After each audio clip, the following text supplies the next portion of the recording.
So that's boxing at its finest right there. You heard it. They said it. Make that bet. Everything on the line.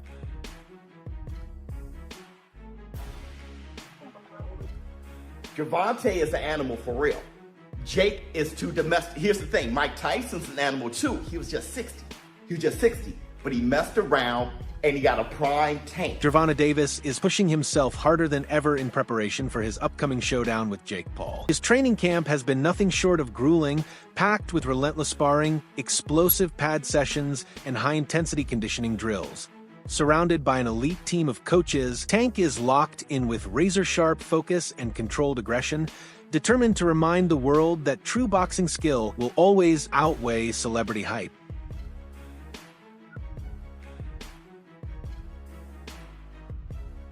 Showbiz The Adult believes Jake Paul may have just made the most reckless move of his boxing career by calling out Gervonta Tank Davis, a fighter still in his absolute prime and more dangerous than ever. He points out that Tank has already dismantled taller, stronger opponents like Ryan Garcia and Mario Barrios, proving not just his knockout power, but his ability to adapt and dominate under pressure. Showbiz suggests Jake might be trying to repeat the same formula that worked against fated names like Nate Diaz or when he teased about with Mike Tyson, relying on spectacle more than substance.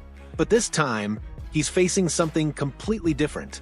Tank isn't a retired legend chasing a payday. He's a world-class, active champion with elite speed, precision, and fight-ending aggression that, in Showbiz's view, Jake Paul has walked into a matchup that could brutally reveal the difference between a social media boxer still learning the ropes and a true master of the sport performing at his absolute peak. Emotionally, see if he's rattled. See, when it's all said and done, the whole talking shit goes out the window. Jake's scared. And let me tell you this too. I looked at I'm sizing them up. I'm looking at Tank and Jake, and I'm looking at them. Tank can reach him too. He reached Ryan Garcia. He reached Mario Barrios. I was like, he ain't gonna be able to reach him. He's gonna reach him. I saw Tank's gonna reach him. He knows he's gonna reach him. Listen, I wanna say this too. Funny as hell. Before I say all this, Alicia Baumgardner, shout out to you, girl. I couldn't believe out of all the women to be the first one to do 3 minute, 12 rounds is Alicia Baumgardner. Not really knowing if I have a great endurance, great stamina, and she's doing this shit. Shout out to Alicia Baumgardner. Because, what's her name, Layla? I don't really know her like that. But she looks like she ain't rattled by Alicia, so that's a perfect dance partner for that. Trying to drag Alicia Baumgardner into lake water, see what's going on with that. Shout out to Alicia Baumgardner. But let's get back to Tank. First of all, Tank knows what he's doing. Tank Davis, he said, he was just making all these implications that it's going to be scripted. When he said, you're paying me, and then he was like, yo, you're going to have to give me extra, and then he said that this is scripted. At the end of the day, I gave this little guy an opportunity. He should be thanking me. I'm paying him. I'm his boss. He reports to me, and I'm going to fucking son him on November 14th. So fuck you, little man. You paying me? Are you paying me? Yeah. 100%? 100%. Facts? Correct. Yes? Correct? Correct. I'm your daddy. 40. What 40 at? Some boxing insiders believe Gervonta Tank Davis might have bitten off more than he can chew this time. They warn that Jake Paul's size, reach, and raw power could become a real problem once both men share the ring. Tank has dominated smaller fighters for years with his explosive speed, sharp timing, and ruthless knockout power, but stepping up against a naturally bigger opponent is a whole new battlefield. Analysts remind everyone weight classes exist for a reason. Crossing that line can turn confidence into danger fast.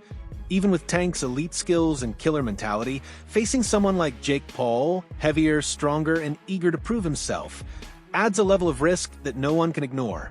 This fight isn't just about skill anymore. It's about who can handle the danger that comes with daring to cross divisions. All of a sudden, we want to know, who will win in this fight? Jake Paul or Tank Davis? It's a legit question. And I actually want to really hear your thoughts on who do you think is going to win. Because I know what Vegas is saying, but I want to know what you think. You got Personally, I think Tank too little, bro. Yo, I think Tank too little. I'm so glad you have a brain on your fucking shoulder. I think Tank too little. I said, bro. I think Tank's too little. That's what I'm saying. That weight class is for a reason. Davis that weight class is for a reason. 5'5", 135 pounds. Jake Paul is 6 feet, 205 pounds. That's what I'm saying. Bro. He's too 6'1", little. 205. Everybody's like, yeah, bro, but Tank it only takes one good punch. Yes, it takes one good punch when you're about the same size. There's a 60, 70-pound difference in weight in these people. I don't think nobody puts the physics in mind. Jake Paul gets punched in the face by dudes 200 pounds with all their might on a weekly basis. A 135-pound puncher, bro. If y'all remember the Mayweather versus Conor McGregor fight, Conor walks around like 180 on the regular. He's like 5'9", 180. Mayweather's like 5'7", 145. That 30-pound, 20, 30-pound difference, bro, if you remember that fight, Mayweather was putting mittens on Conor. Guess what happened to Conor? He didn't hit the ground once. No. He lasted all 12 rounds getting hit with flurries. I'm talking about Mayweather was having his time. He's being cocky with it, hitting him with all kind of combos. And we're watching the last 3 rounds of that shit like, yo, knock him out. And you know what? He could not knock him out because Conor gets punched by people that are 170, 180 pounds on a regular. And just that 20, 30-pound difference, it was like impossible for him to do anything. And that's exactly what I feel like is going to happen. Teddy Atlas, one of boxing's most respected analysts, draws an interesting comparison between Jake Paul's upcoming fight with Gervonta Tank Davis and the exhibition bout that once took place between Logan Paul and Floyd Mayweather. According to Atlas, while Jake may hold the advantages of size and reach, it's experience that will ultimately determine the winner. He points out that Davis has spent years perfecting his craft at the sport's highest level, developing instincts, patience, and composure that can't be taught in any gym. Unlike Logan, who played it safe against Mayweather, Jake will be stepping in with a fighter who's relentless, precise, and always ready to capitalize on mistakes that in Atlas's eyes, Tank's superior ring IQ, timing, and technical mastery will completely neutralize Jake Paul's physical edge, proving once again that in boxing, skill and experience always conquer size and height. I heard it. No, I didn't like it, to be honest, for the optics and everything else I just said. But you do have one guy who, yeah, he's smaller, but he's a top fighter. He can punch. And he's fighting a guy who's not a top pro fighter, who's bigger. What if he hits him on the chin? What if he hits him on the chin? It'll wind up selling. And that's what'll wind up selling it. The what if. What if Tank makes him do a cha-cha? He hits him on the chin, and Jake Paul, we're going to find out if he can dance. Whoa, whoa, whoa, whoa. You know, do the cha-cha. That's what's going to sell it. And you can't argue that what if. You can't. I know I get to places that other people won't go and everything else. They just dismiss stuff because it's easier to do that. It's safer to do that. You don't have the bows and arrows coming at you from people that argue with you because you did that. But I don't care.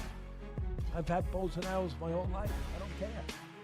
But that's true. That what if. What if this guy who is a real good puncher, who is one of the best fighters in the world right now, what if he hits him? What if he makes a miss and he counters him? Or he jumps up in the air. Bang! And he hits him. Sid Terrace was a great fighter. No, not the 1700s, but years ago. And Cus D'Amato told me he loves Sid Terrace. He said, Teddy, he used to jump up in the air and hit you with 3 jabs. I said, whoa, man, Sid Terrace. All right. Anyway, look, I can't finish without saying that it did invoke some memories and thoughts that we've been here before in a different way, where Jake Paul's brother fought Mayweather.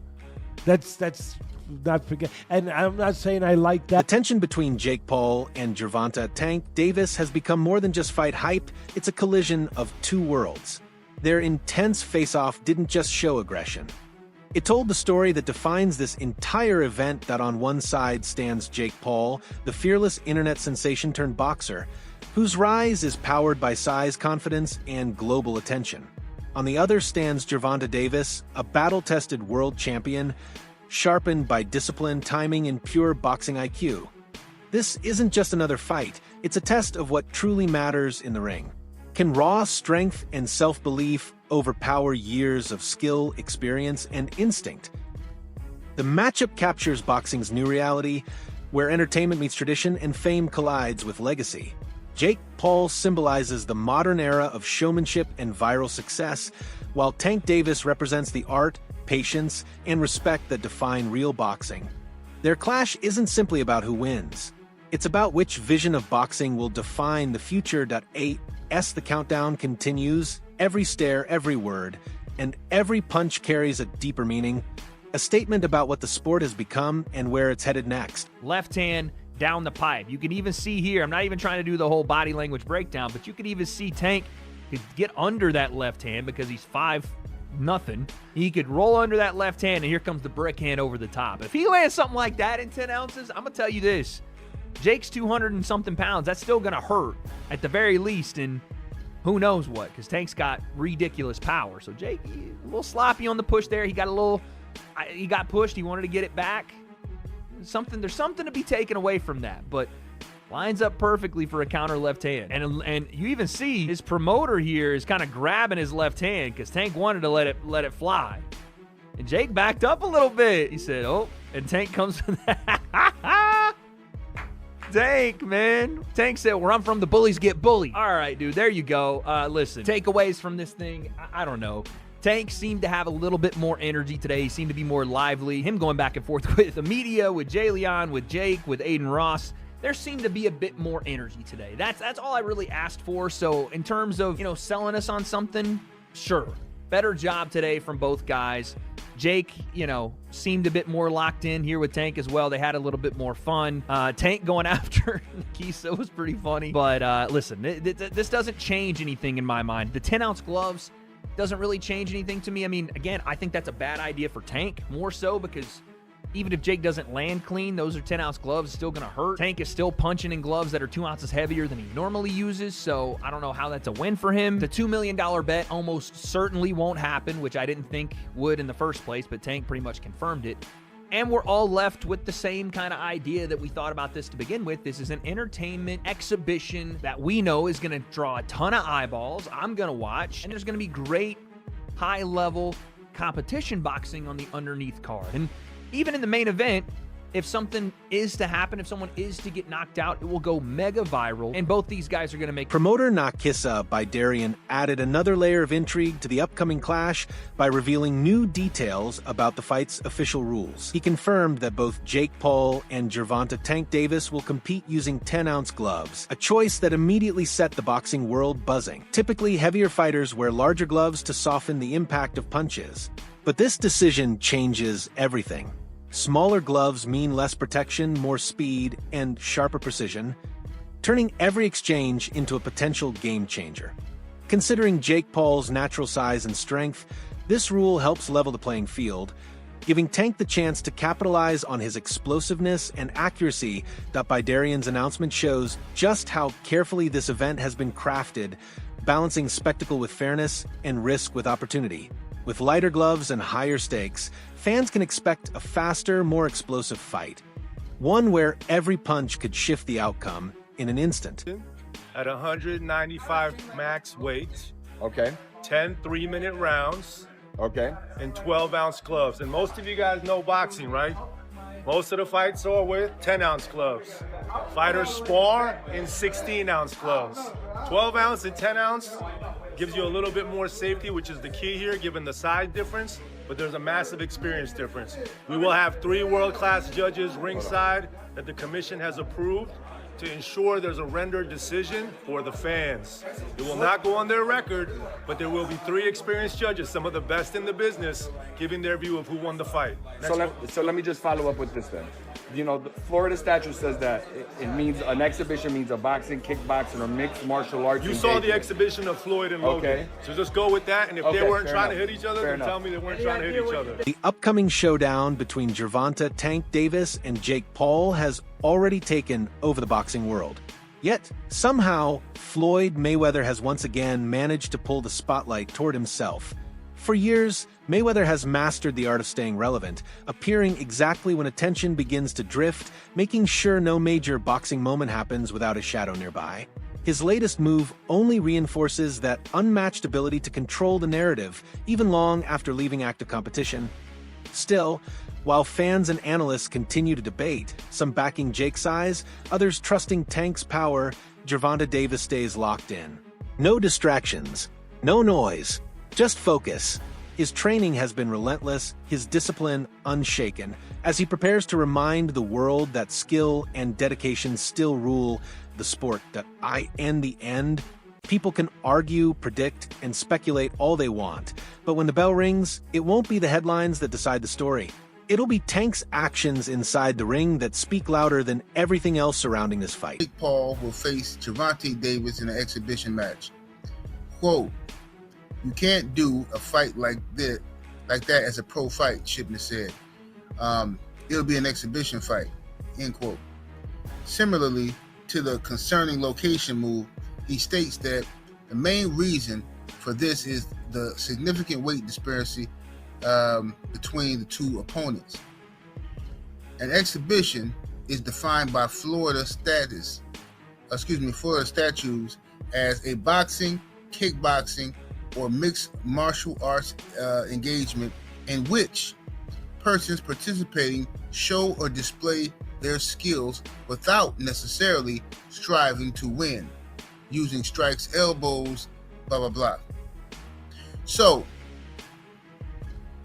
the key word here is, key phrase, show or display their skills without necessarily striving to win.